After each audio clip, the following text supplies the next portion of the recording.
At Ohio State, beating Michigan is everything. It defines the head coach of the football team. That's why many people are frustrated with Ryan Day because he is struggling to win the biggest game of the year. You are Locked On Buckeyes, your daily podcast on the Ohio State Buckeyes. Part of the Locked On Podcast Network, your team every day.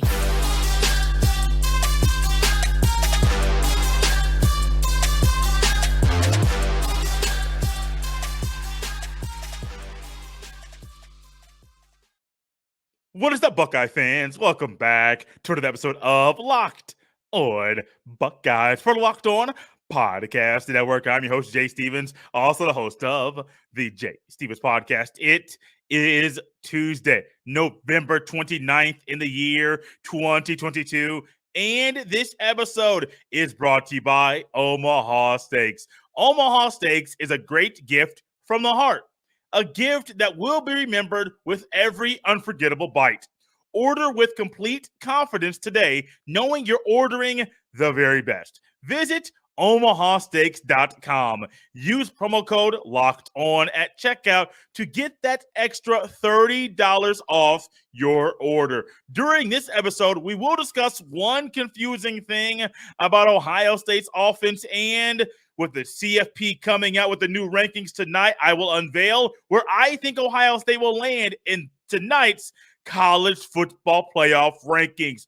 But before we get to any of that, yesterday we talked about C.J. Stroud and if Saturday's loss was or would be a career-defining loss for him, and kind of shared his thoughts about that very thing as well. Today it's about Ryan Day, the QB1 at Ohio State, the head coach at Ohio State. They are in a spotlight that nobody else on the team is in. QB1 consistently, that record, win-loss record in the games you play, that follows you and goes throughout history, and people will look at that to define you as a quarterback at Ohio State.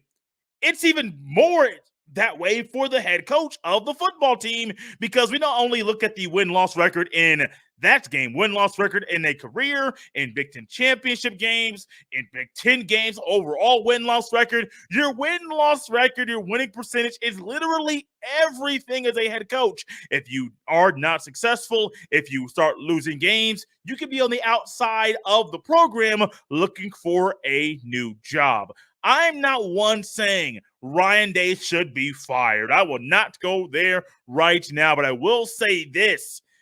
Saturday's loss was a bad look, a bad spot for Ryan Day. Many people are saying maybe you should bring Urban Meyer back. I'm not even on that train. I never thought about that, honestly. If it wasn't for a post-game show that I was on Saturday, that thought would have never come across my mind. But ultimately, Ryan Day has to fix some things if he wants to be remembered as a different head coach at Ohio State. I went back through the history of the school and all the head coaches that have been at Ohio State. Did you know there aren't many that have a losing record in this rivalry that are Ohio State head coaches? Did you know that there's only three head coaches that started in their first 3 games that didn't win any of those in the rivalry with the team up north? There's only one coach that I found, Paul Bixler, in 1946 that went 0-1. That was the only year he coached at Ohio State. Of course, that was the only game he played against the team up north, and he ultimately lost that game. But John Cooper started off 0-3. Wesley Fessler, from 1947 to 1949, was 0-2-1 in the rivalry. That's how he started off.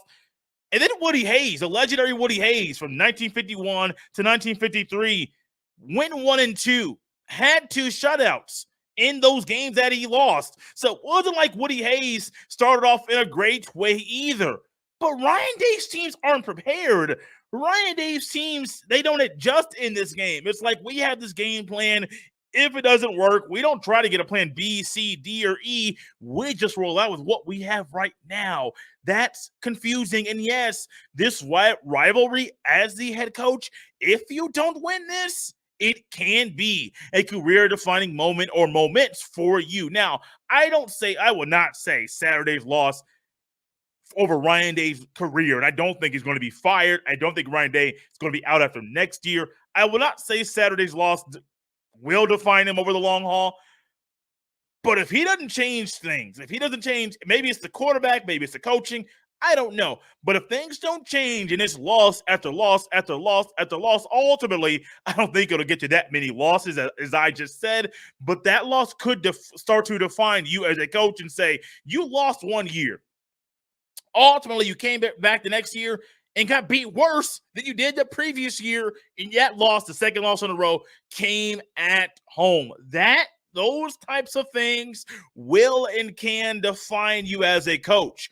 Something has to change. I'm not going to say it's all Ryan Day that's the problem at Ohio State. I know some say there's a culture problem. Some say there's some stuff going on in recruiting. Some say, why is the team up north ultimately coming out and snagging kids out of the state of Ohio? Hey, those are things we may touch on later in the week. But today, Ryan Day is a focus, and losing to your rival definitely, and it does define you as a head coach at Ohio State of the football team. I believe Ryan Day is a good coach. I believe Ryan Day has the ability to change things and to right the ship and to be a coach that, hey, you start off 1-2, 19, don't play in 20, 21, 22. I do think in 20, if that game is played, we're not having this conversation right now. As far as career-defining stuff, Ryan Day would be 2-2, 19-20 with Fields. I think they just destroyed them.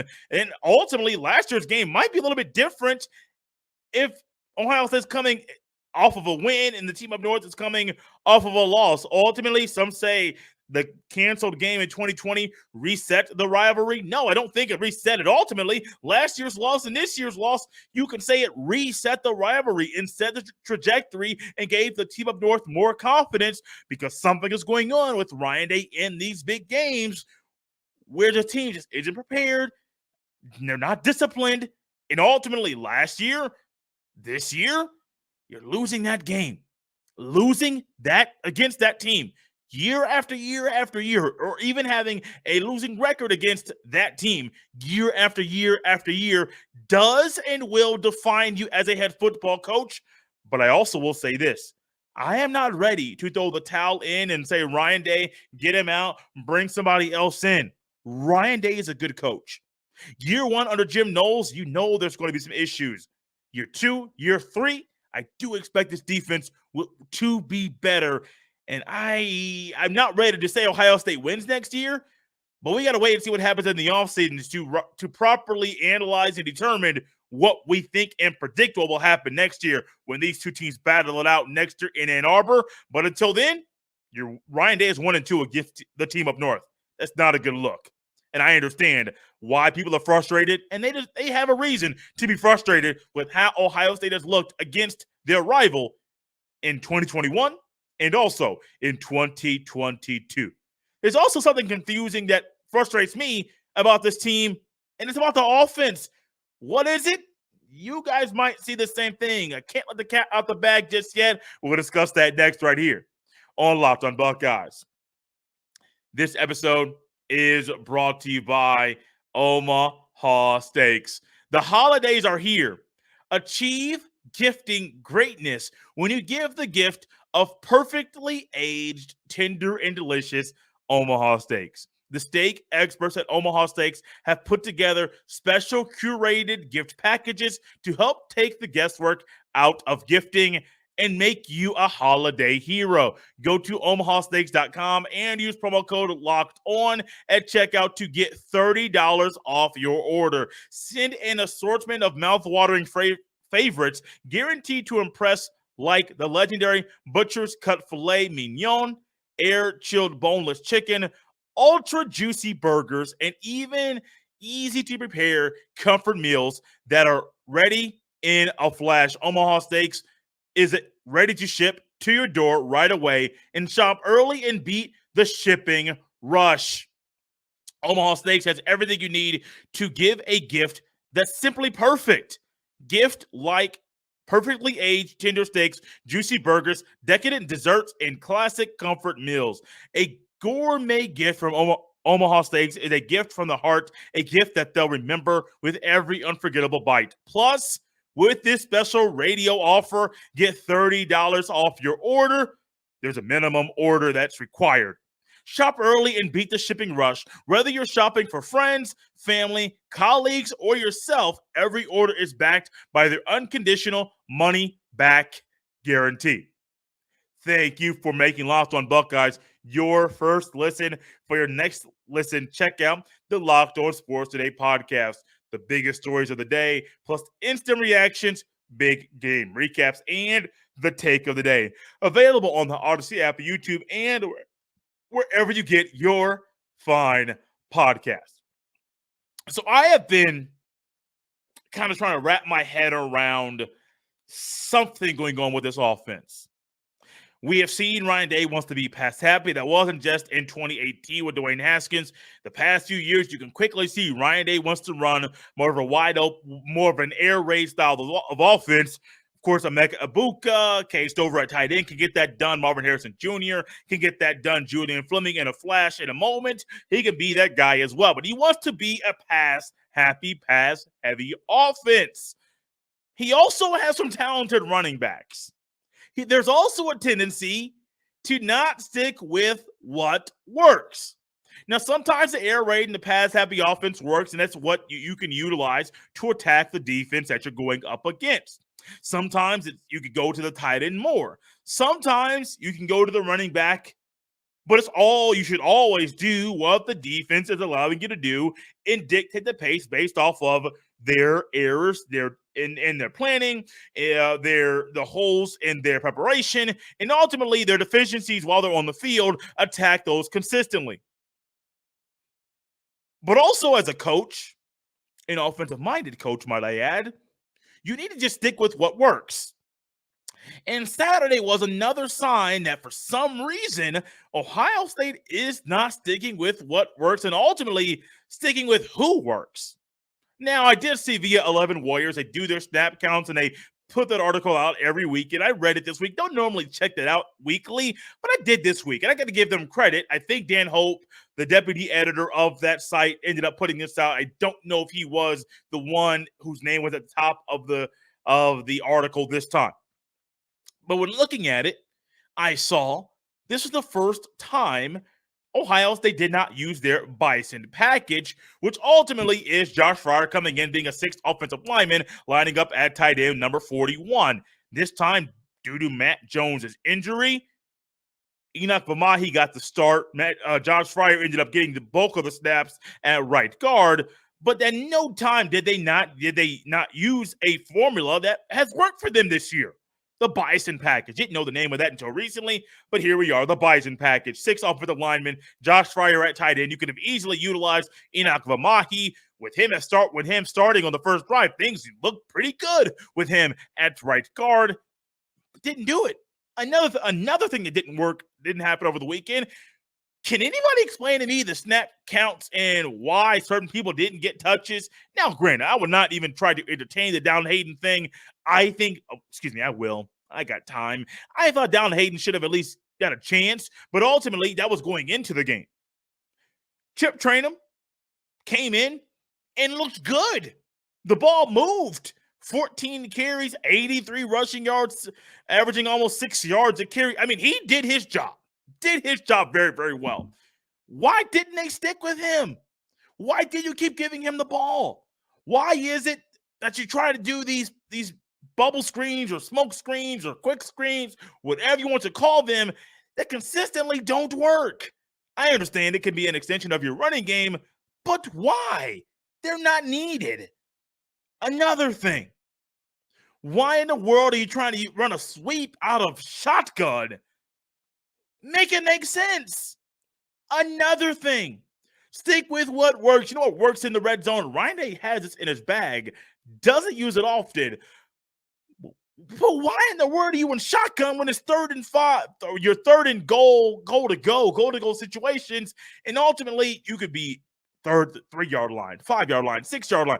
Why in the world are you not under center? Make it make sense. Doing the things that work make things easier for those on offense.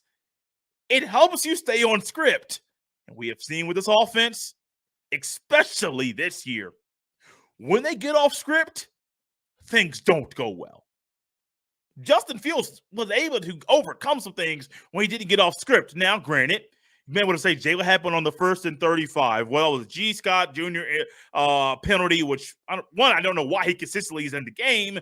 But number two, that's boneheaded. That's stupid. And he should have, I hope they had a little colorful worded conversation with him because that was just dumb.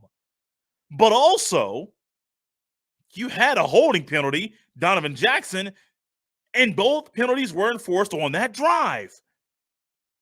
I think you had two things going for you on that time. So I granted there were some times you get off script due to boneheaded plays, but even then going from 1st and 35 to 4th and 6, and CJ Stroud tried to keep the special teams unit off the field and try to go for it, which I think honestly in the moment I said no. I understand why Stroud wanted to go for it in that moment. Those moments happen. But a lot of times the easiest way to stay on script is just go with what works. If somebody or something is working, roll with it. If something or somebody isn't working, don't go with it. Why in the world is it always consistently this year, this offense is going and doing things that don't work? And ultimately, I have talked about a post-bye week slump. I think this is a big reason why there's a slump after the bye week. It's a 44-point win over Iowa. People weren't happy, and I was one of them that was kind of confused as to that game. But ultimately, what else do you have? Other games after the bye week, the Iowa game was the first game after the bye week. We're going with what works or who works consistently. Sometimes it just did not happen. Doesn't make sense. And that's a big problem with the offense. And that's one thing Ryan Day and his coaches and the team can work on between this point in time and ultimately the next time they're on the field. Could be January 2nd in the Rose Bowl, or they could play on New Year's Eve in the college football playoff. There's a chance. Is that what I'm saying? Yes, I am. I will discuss why I think there is a chance the Buckeyes could be in the playoff and where they'll land, honestly, where they'll land tonight in the upcoming rankings in the very next segment. Stick around. Locked on Buckeyes continues right here. Don't move. We're not going anywhere. Coming up tomorrow, actually tonight, I will be live with other Locked On College hosts for the Locked On Podcast Network. Live reaction to the college football playoff rankings that come out tonight. That'll be live on Locked On SEC's YouTube page. Search Locked On SEC on YouTube. 7 p.m. Eastern Standard Time. We will be live on there. Maybe 4 or 5 of us will have a round table reacting to the rankings that come out tonight. Then also, tomorrow's show will be a Locked On crossover, getting you ready for the ACC Big Ten Challenge for the Buckeyes and the Blue Devils. Yes, Ohio State and Duke once again will meet in that challenge. Myself, JJ Jackson of Locked On Blue Devils have a crossover already recorded. That'll be coming to you tomorrow on Wednesday. You don't want to miss it. Don't want to miss it at all. Subscribe on the YouTube page, Locked On Buckeyes. Subscribe on your favorite podcast listening app to Locked On Buckeyes there as well. A lot of good stuff coming from myself and the podcast every single day. So I recently went back and looked at, honestly, just some results of games. Because as I said in a live show reacting to the loss the Buckeyes suffered to the hands of the Wolverines on Saturday, I had not checked scores. I know Georgia Tech played at 12. There were some other games that happened. I have 4 teams in the top 10, the CFP top 10, that lost over the weekend. Ohio State, LSU, Clemson, that still shocked me, and Oregon. 4 teams in the top 10 that lost. The rankings come out tonight. I saw the AP where they ranked everybody, and honestly, it might be similar. The CFP rankings might be similar to the AP poll, because I just seriously think with LSU losing to A&M, with Clemson losing to South Carolina and Oregon losing to Oregon State, there's a good shot the Buckeyes could be in the top 5 tonight, and the Buckeyes could be in the top 4 this weekend after the conference championship games have been played. I'll go 6 through 1 to tell you where I think everybody will land with records, and you're going to easily see there's a good shot that the Buckeyes could be in the top 4. Now, it'll probably be a matchup with Georgia once the final rankings come out on Sunday, but it's not a crazy thing to say. The Buckeyes could be in the playoff, probably playing in Atlanta on New Year's Eve. 6 through 1, my projections for tonight's rankings. They're not crazy, and you're going to quickly understand why I think like I do. Number 6, I think Alabama 10-2. They beat Auburn over the weekend, 49-27. Auburn just hired Hugh Freeze, former Liberty coach. I think Alabama, that brand recognition, Nick Saban, number 6, it's there. Number 5, I think Ohio State will be right there at number 5, just on the outside of the top 4. And then it's kind of self-explanatory. USC 4, 3 TCU, 2 the team up north, and then number 1 Georgia. If I'm just predicting who has the best shot to win their conference championship game this weekend, Georgia won over LSU, who just lost to Texas A&M. I think Georgia wins that game. And then also I do think the team up north beats Purdue this weekend as well. So 1 and 2, those spots are there. Utah, USC, I believe Utah beat them earlier in the year where Cam rose to the occasion. Cam Rising rose. That is, does it happen again? It's possible. Then TCU playing Kansas State. I do believe the Pac-12 championship game is on Friday. The Big 12 championship game is on Saturday at 12. I think Friday at 8 is for the Pac-12. I think those 2 games are games to watch. If you can get a USC loss or a TCU loss, the Buckeyes are there in the top 4. And imagine this. Nobody a few weeks ago, or even most people right now, aren't thinking this. You could easily get a rematch if TCU and USC lose. It could be the team up north and Ohio State a rematch in the playoff, and you could get Alabama and Georgia in the playoff as well. Crazy matchups. Not something you would think can happen. But during a season when there isn't a great team, a lot of teams that are right around each other, a lot of teams that have losses, when you've had so many weeks of teams inside the top 4 losing, my gut tells me you're going to get one team in the top 4 losing this weekend. My gut says it's TCU or USC. Maybe it's USC over TCU. But ultimately, one of those teams I do believe will lose. Imagine if it's a team up north and they lose. Does the committee rank them behind the Buckeyes and the Buckeyes slide up to number 4, even though those teams just played last weekend and the team up north won? Ultimately, I don't think if the team up north loses to Purdue, that Ohio State should jump them in the poll this weekend. I don't believe that at all. The head-to-head clearly showed you who the better team is on the field. The Buckeyes need help. And with the way this season has gone, it's not a crazy thing to think that the Buckeyes could be playing on New Year's Day in either the Peach Bowl in Atlanta or the Fiesta Bowl in Arizona. It's not a crazy thing to think. It'd be a luxury with how they looked on Saturday. And then college football season has gone to be number 5 tonight. That's where I think they'll be. And ultimately, with the way the season has gone, you can probably guess or say one of the top 4 teams will lose this weekend in their conference championship game. Not sure who, but my gut says one of them will, which favors, as long as it's not the team up north losing, any of the other 3, if they lose, even Georgia. I think Georgia and the Wolverines, I think they're solidified in the Final 4 no matter what the outcome is. But if it's USC or TCU, one of those lose, I will tell you this. Pencil the Buckeyes in the playoff this weekend, playing who knows who on New Year's Eve in the college football playoff semifinal. We are out of here on this Tuesday. Tomorrow, a crossover is coming to you. This weekend, tonight, a live show that I'll be on, reacting to tonight's rankings. This weekend, probably will be on that live ranking reaction show. I'm here for it. I like it. I love it. I love what I do, and I love being able to be the voice of the Buckeyes for the Locked On Podcast Network. It's all because of you. You guys have been pouring in the views and the downloads and the plays and the listens, the comments and likes. Thank you for that. This show would not be able to be what it is if it wasn't for you, your continued support, continued traffic. Thank you for that. We're out of here. Follow me on Twitter at jstevens07. Send your emails to jstevens317@gmail.com. Out of here on a Tuesday. Hope you enjoy the day. Yes, it's cooling off. This gives you a lot of time to be at home, be on the internet, and buy a Christmas gift for someone you love.